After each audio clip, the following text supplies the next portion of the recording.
Door closed, locked, reinforced. The defense more than did its job. Now the offense is summoned onto the field as they'll go for 2. They're going to keep it on the ground. And he will get into the end zone to extend the lead by 2 more. And there's a quick momentum swing. INT return for a pick 6, and then the 2-point conversion good.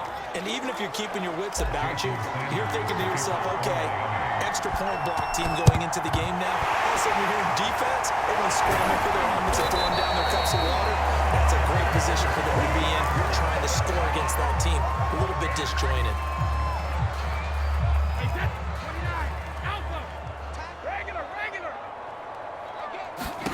Now Brady to try again after the pick 6. Airing this one out for Evans.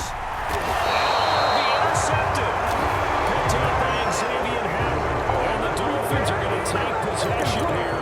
It's a touchback, and they'll take over at the 20-yard line. The Dolphins at the line ready for their next drive.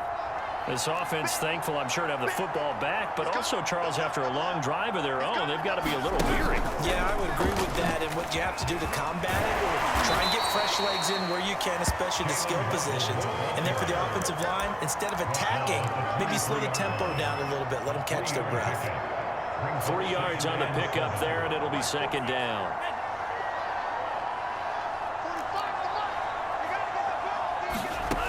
Now Tua. And here's a leaping catch. He pulled it in. So 1st and 10 now from the 30. Tua sets up to pass it. Flush to his right. And that is incomplete. He couldn't hold on through the contact. Brings up 2nd down. They're certainly not letting up on the pressure in this one, and oftentimes you hear this expression, all gas, no break from defenses. But in this case, it's the offense still throwing the football up big in the 4th quarter. Tua's throw taken in here by Fuller. And he'll take this to the other side of midfield before going out of bounds. That was a nicely run slant route, and what the receiver's trying to do is make the defender think he's going upfield for a deeper route, and then breaks it off, usually after about 3 to 4 steps, and cuts towards the middle of the field. And now what he's trying to do is use his body to keep the defender away from the football and get the quarterback a really nice target. And brought down, but able to get it to their 30-yard line. Just 2 minutes remaining here in the 4th quarter, and what has been a one-sided affair.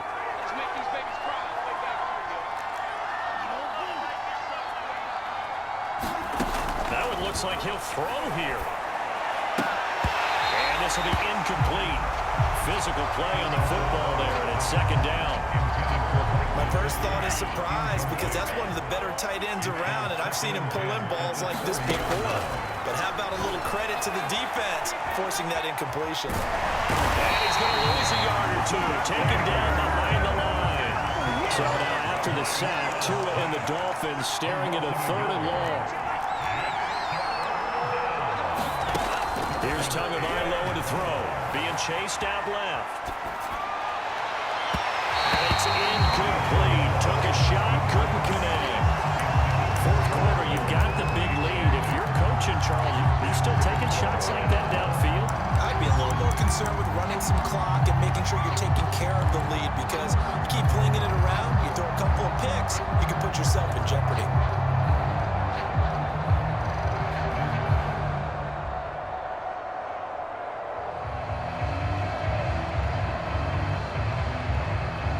And with things looking pretty good on the scoreboard, they're going to keep the offense out there and go for it here on 4th. Tagovailoa going for it on 4th down. And it's incomplete. They cannot convert, and they turn it over. The Dolphins can't convert on 4th down. And the Buccaneers defense holds, and they get the football back. They go back to the air here after the INT on the last drive. Wide open, Gronkowski. And he'll have him past midfield almost to the 40 before being taken down. The Dolphins going to take their 2nd timeout. And they'll be disappointed to have to burn one there after giving up the 1st down. Now Brady. And this one is going to be off the mark, too far out in front. I want to go back back to something you said in the first quarter. Is it a positive? It is a positive. Okay. About winning the turnover battle. As a visiting team, as an underdog, you were right. They've done just that, and look where it's gotten them. It's part of the formula. When you go on the road, as you mentioned, being an underdog, winning the turnover battle is a big key, and this one's playing out in this one. And now offensively, it's 3rd and 10, and I'm just thinking to myself, actors always say, what's my motivation before a big scene? Right now, the play caller's thinking, what have I done before that's worked well that I can go to right now? Yeah, because they were pretty successful in the first half scoring points. Haven't done anything so far in the second half. Now a chance to make that big play really hurt. It's 1st and goal just outside the 5. And he's able to get it down to the 2-yard line. This Fournette territory here, and he's alone in the backfield on 2nd and goal. Now here's a look for the end zone, but that one's going to wind up incomplete. That was a touchdown if he could have hung on. Instead, it was a well-timed collision to jar that one free.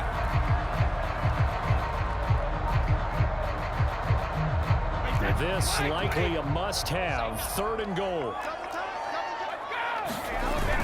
Only go with a tight end carry. And not going to be able to push this forward. He runs into a wall right at the line of scrimmage. And a little bit of a consolation prize there. He's into the end zone.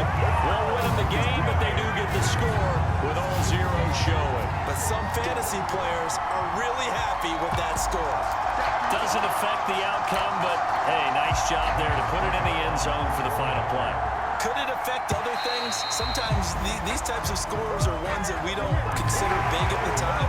Then later on we find out maybe that was a tiebreaker. Yeah. Or, of course, in the fantasy football world, these points mean a lot. A lot there.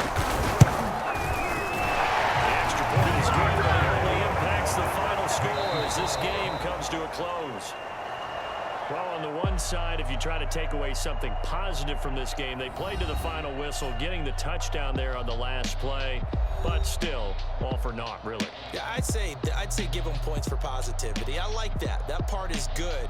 But I often wonder, when the game is settled and the clock is run out, do we really need to kick the extra point? Oh, yeah. It's silly. It's silly. It doesn't make any sense to me. I know that people have explained before, well, you got to play it all the way through. Come on, this thing was done.